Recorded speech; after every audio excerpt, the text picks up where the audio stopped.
নিশ্চিত হয়েছি যে যারা আমার স্বামীর হত্যার সাথে সরাসরি জড়িত তাদেরকে হাইকোর্ট জামিনে মঞ্জুর করেছেন। আমি বাংলাদেশের নাগরিক হিসেবে আমার স্বামী মাওলানা রেজাউল করিমের হত্যার বিচার চাই।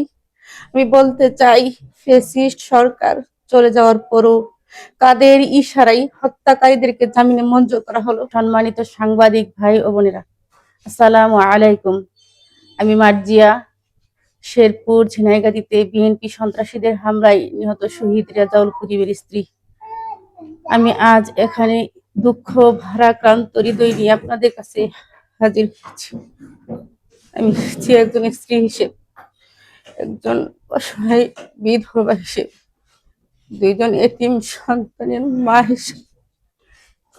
আপনারা নিশ্চয়ই জানেন যে গত 28 জানুয়ারি 2026 মাহমুদুল হক রুবেলের নির্দেশে স্থানীয় সন্ত্রাসীরা আমার স্বামী মাওলানা রেজাউল করিমকে হত্যা করেছে।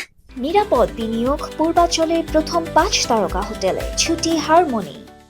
আমি স্বামী হত্যার শোককে আমি আমার পরিবার ও এলাকাবাসী এখনো শোকাহত।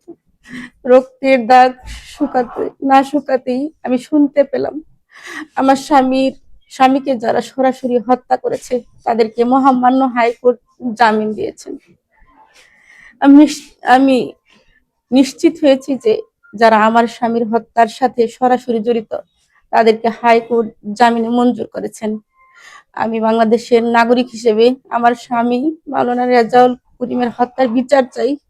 আমি বলতে চাই, ফ্যাসিস্ট সরকার চলে যাওয়ার পরও কাদের ইশারায় হত্যাকারীদেরকে জামিনে মঞ্জুর করা হলো। এ ব্যাপারে আমি অ্যাটর্নি জেনারেল এর অফিসের ভূমিকা সম্পর্কে জানতে চাই। হত্যাকারীদের জামিন হওয়ার ব্যাপারে রাষ্ট্রের আইনজীবীদের কোনো ভূমিকা আছে কিনা? রাষ্ট্রের আইনজীবীরা উপস্থিত থাকা সত্ত্বেও হত্যাকারীদের জামিন হয় কিভাবে? তাহলে কি ফ্যাসিস্টদের উত্তর সরিগণ অ্যাটর্নি অফিসে এখনো আছে? আমরা বলতে চাই, জনাব অ্যাটর্নি জেনারেল, আপনি কোনো দলের না, আপনি রাষ্ট্রের আইনজীবী। আপনি অতি সত্বর উচ্চ আদালতে আপিল করে তাদের জামিন বন্ধ করুন। যদি না করেন আমরা বুঝে নিব আপনিও ফ্যাসিস্টদের ধূসর। শহীদ মাওলানা রেজাউল করিমের রক্ত বৃথা যেতে পারে না। ন্যায় বিচার না হওয়া পর্যন্ত আমাদের প্রতিবাদ চালিয়ে যাব। বিষয়টি সদয় অবগতি ও কার্যার্থে যাবতীয় পদক্ষেপ গ্রহণের জন্য অনুরোধ করা হলো। ধন্যবাদ। মার্জিয়া, শহীদ রেজাউল করিমের স্ত্রী, শ্রীবর্দী, শেরপুর। আসসালামু আলাইকুম।